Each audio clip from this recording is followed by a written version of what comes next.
کم اسلامی احکامات نور دي د هغې تپوس نشته.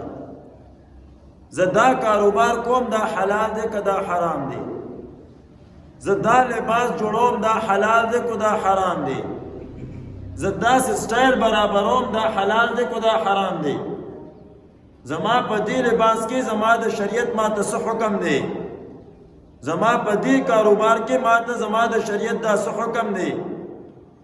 نو د دې تپوس قربان شمه هېڅ حکم نه کوي.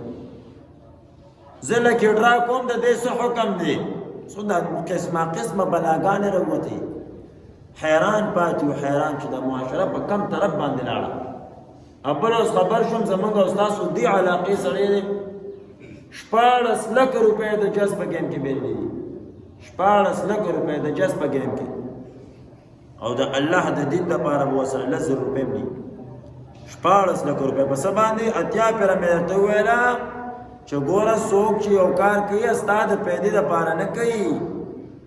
انګریز خو د مرغونه پی وباسي، د الله بندګانو به د ستاسو د پیدې دپاره وباسي چې ته پکې 500 واچوه او 10 لکه ورنه وباسه.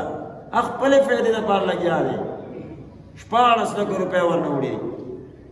او بیا خبر شوم وایي چې دلته چېرته رکېټ راوتې وه، دغه 1000 روپۍ یو واچوي، 1000 روپۍ بل واچوي، 1000 روپۍ بل واچوي، بیا ورباندې موټرسایکلې ورباندې واخلي، ګاډي ورباندې واخلي، بیا ورباندې ټکټې واچوي چې د چا پچه راوخته بس هغه ګاډي بیا هغه ته ورکړي. جواري نور څه شی دی د الله بندګانو؟ خو دا جواري ده که نه؟ دا د مشرکانو هغه قمار دی که نه چې 10 کسان به رایوځای شول، اوښ به یې واخیسته، پیسې به یې زر برابر په برابر ورکړې وې، بیا به غشي و، نو غشه به یې د یو په نوم باندې رایسته، د چا په نوم باندې به فد راوخته، د چا په نوم باندې به توأم راوخته، د چا په نوم باندې به رقیب راوخته، د چا په نوم باندې به حرص راوخته، د چا په نوم باندې به نافس راوخته، د چا په نوم باندې به مسبل راوخته، د چا په نوم باندې به معلا راوخته، د چا په نوم باندې به صفیح راوخته، د چا په نوم باندې به ملیح راوخته، د چا په نوم باندې به غد راوخته، د چا به 20 وړي، چا به 15 وړي، چا به 6 وړي، چا به 2 وړي، چا به 1 وړه، او چا به خوله وازه نیولې وه لکه د ملا غوا تش په کور ته لاړ. دا هماغه جواري نه ده. الله پاک وایي انما الخمر والمیسر والانصاب والازلام رجس من عمل الشیطان. دا خو قمار دی، میسر دی، جواری ده، خدای په قرآن حرامه کړې ده. بیا پې د قرآن تلاوت هم وکړم، واه واه دې ته ویل کېږي. کله موټرسایکل ووته د چا که نه، بیا پې د قرآن تلاوت هم وکړم. هسې حیران دي خلکو ته پاتې وي.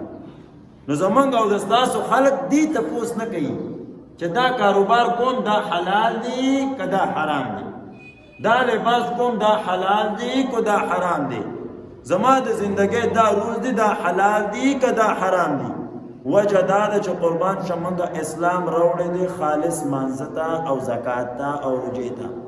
مونځ تپوس ته، زکات تپوس ته، روجې تپوس ته، د نور اسلامي احکامات تپوس نشته. د اسلام مدار په 5 شیانو باندې دی. لږ خیال کوئ. ګوره ماته اواز مې خراب دی، خبرې مې ګورې صحیح راوځي، سینه ستړې ده که نه، خبرو ته مې سوچ کوي، اواز ته مې سوچ مه کوي. قربان شم د اسلام مدار دا په 5 شیانو باندې، 5 شیانو باندې. یو عقاید دي، بل آداب دي، بل معاملات دي، بل عبادات دي، بل عقوبات. دا 5 شیان چې رایوځای شي اسلام ورنه جوړ شو. عقیده به دې سي آمنت بالله وملائکته وکتبه ورسله واليوم الآخر والقدر خیره وشره ومن الله تعالی والبعث بعد الموت. قربان شما دا ایمان دی.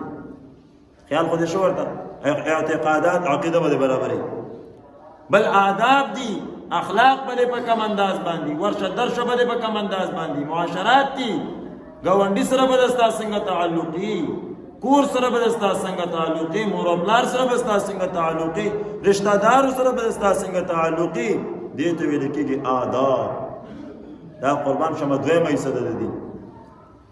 بل عبادات دي، مونځ دی، زکات دی، روجه ده، حج دی، جهاد دی.